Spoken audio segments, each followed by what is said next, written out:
Bonjour, sur cette vidéo, on va vous présenter double chagi coup de pied circulaire niveau visage. L'important, c'est de l'armer dans l'axe pour pas que ça soit y venir. On ne l'arme pas sur le côté, sinon la personne en face va de suite le comprendre. On arme dans l'axe, pivot, pointe de pied. On axe le talon dans la direction de la frappe pour engager le poids de son corps, d'accord? Et après, une fois qu'on a bien monté, on vient mettre le tibia à l'horizontale.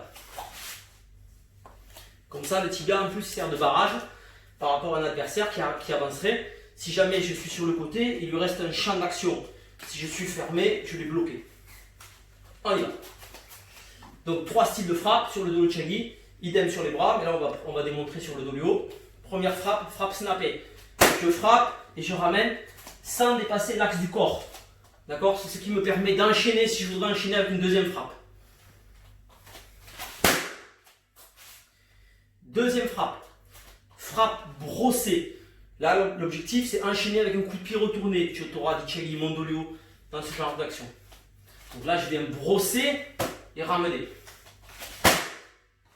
Boum, d'accord? Troisième frappe, frappe tendue. Là, c'est une frappe appuyée lourde, comme si je voulais taper avec une batte. Exactement pareil, même idée. L'objectif, si je fais un dolio, sans chercher à marquer les points, je viens chercher ici. Pourquoi? Parce que la tête, elle a beau bouger.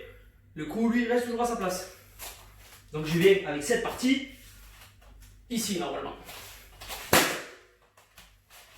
Ok, maintenant on va le mixer avec les bras. Donc ça fait gauche, droite. Pourquoi en premier toujours celui-là, comme en taekwondo? Parce que c'est la jambe avant, c'est le bras avant, c'est le premier qui prend la distance.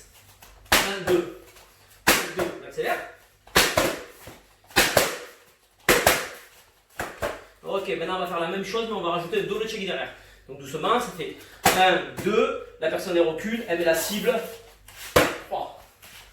On se refait, 1, 2, 3. Allez, c'est parti.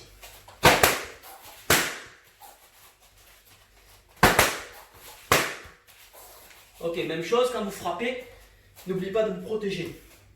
Donner un coup de pied, c'est bien, mais si on loupe l'adversaire, il y a la sanction derrière. Donc quand vous frappez, il faut penser à vous protéger. Votre menton, c'est la chose qu'il faut vraiment protéger en priorité. Elle est protégée par le premier garde du corps qui est mon épaule, le deuxième qui est mon poing, ou ma main. Donc je dois être dans cette forme de corps. Et mon buste, il se tourne dans le sens opposé de ma frappe. Ça me permet de garder l'équilibre. Maintenant, on va démontrer autre chose. On va le démontrer en retrait. Donc, ce step, par exemple, il y a plusieurs steps de retrait. Là, on va travailler ceci. La personne, elle rentre. Moi, je la bloque. Normalement, c'est au visage, hein, comme ça. Poum, ok. Tac, voilà. Il rentre, je bloque. Je vais prendre un petit pas d'appui pour reprendre ma distance. Et quand il va rentrer, je ne vais pas m'effacer complètement. Parce que si je fais ça, je vais me retrouver trop loin. Donc, je vais juste effacer ma jambe avant. Et venir frapper avec ma jambe arrière. On refait. Donc ça fait 1, il rentre dans la distance, je m'efface et je frappe. D'accord? Il faut que votre porteur il avance, il ne faut pas qu'il recule. 1, il rentre dans la distance. Voilà, très bien. Ok. On va le refaire. Allez, je bloque, il avance vers moi, je bloque. Je bloque, je m'efface, je rentre. Ok? En taekwondo, c'est le même système. Position combat. Voilà, recule un peu. Ok.